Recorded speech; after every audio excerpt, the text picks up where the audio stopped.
Welcome back to the MMA Report. It's John Pollock here with you, and we are joined by UFC featherweight Frankie Edgar, who joins us live here in studio. How are you enjoying Toronto thus far, Frankie? You got a busy trip here this weekend. Yeah, man, having a good time though. No, that's good. It's good to hear. I wanted to quickly just go back. You a product of Clarion University. Tell us. I want to know your time there. Was Kurt Angle a giant legend there at the school at the time you were there? Yeah, he was actually. Nice big poster right in the Tippin Gymnasium, man. He was a stud wrestler and obviously Olympic champion, and he was, I think, the WWE champion at the time too. So yeah, he was definitely pretty popular. Well, what were your thoughts when he went into professional wrestling? Because there was a big divide at the time of people who thought, man, he's making a mockery here. Yeah, you know, man, it's a way to make money and a way to feed his family. I don't think there's anything wrong with it. It is fake wrestling, but those guys are pretty good athletes, so I think it was a good fit for him. Maybe something in your future, Frankie. Yeah, I don't know if I got the stature to be a professional X wrestler. Division. I think you'd be great. You just got to learn how to do a moonsault off the top. I don't know if I'm willing to do that. July 6th coming up, UFC 162. You're going to be taking on Charles Oliveira, and your last 7 fights have all been championship fights, training for 5 rounds. Is this a little different for you, except for a 3-round fight? Is it something you needed at this point? I want to fight title fights all the time if possible. But yeah, this is a little different. It's a 3-round fight. Got to get out early. Got to get out strong. So that's something we're aware of.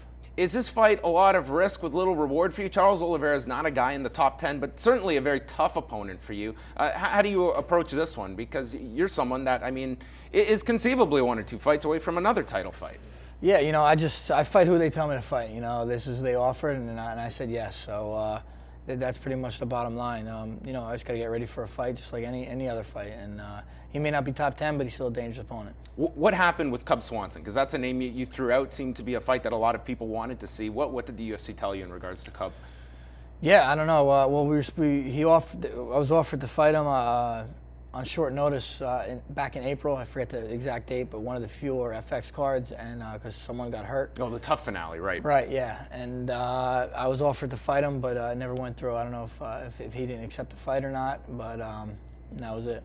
Rankings have been introduced over the last little while, and I find them so confusing because both fights with Benson Henderson, I scored for you.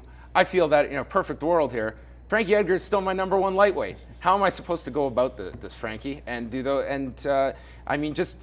how tough were those 2 fights for you? Because I'm not the only one who thought, at minimum, 1 fight you won. Yeah, it was tough. It's tough to swallow. But it was out of my hands, and then maybe that was my mistake, is letting it out of my hands. But it's tough to do when you're fighting such tough competition. What do you take out of those 2 specific fights where it's just a matter of inches, and you could very well still be lightweight champion at this point? Not a whole lot that you can look ahead that, man, I got to retool this, I got to change this up, because as I said, many people feel you beat the best lightweight in the world that night. Yeah, there's always small adjustments, whether you're winning fights and losing fights you can make, and you try to just make those adjustments and be a better fighter the next time, and that's what I got to do. I can't dwell on the past.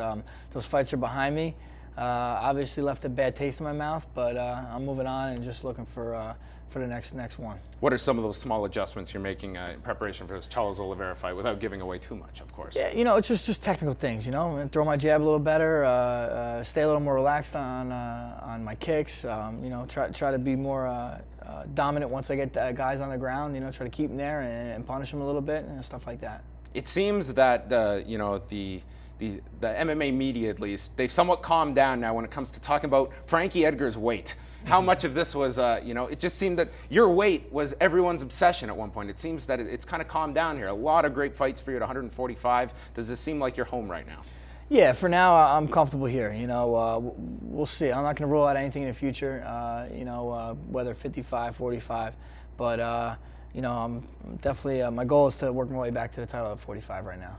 Right now at 155 pounds, is Benson Henderson, taking yourself out of the mix here, is Benson Henderson the best lightweight right now in that division? Because I think you can make the case for a couple guys. Yeah, there's definitely make the case for a couple guys, but he has the belt, so you got to give it to the guy. Yeah, well, it's certainly, I think a future fight, maybe before the door is shut on the great career of Frankie Edgar, maybe we will get a 3rd fight between you 2. And very much looking forward to July the 6th, so UFC 162, Frankie Edgar taking on Charles Oliveira in a very exciting featherweight bout. And enjoy the rest of your time up here in Toronto. Thank Frankie, you, man. Thanks very much. Appreciate it.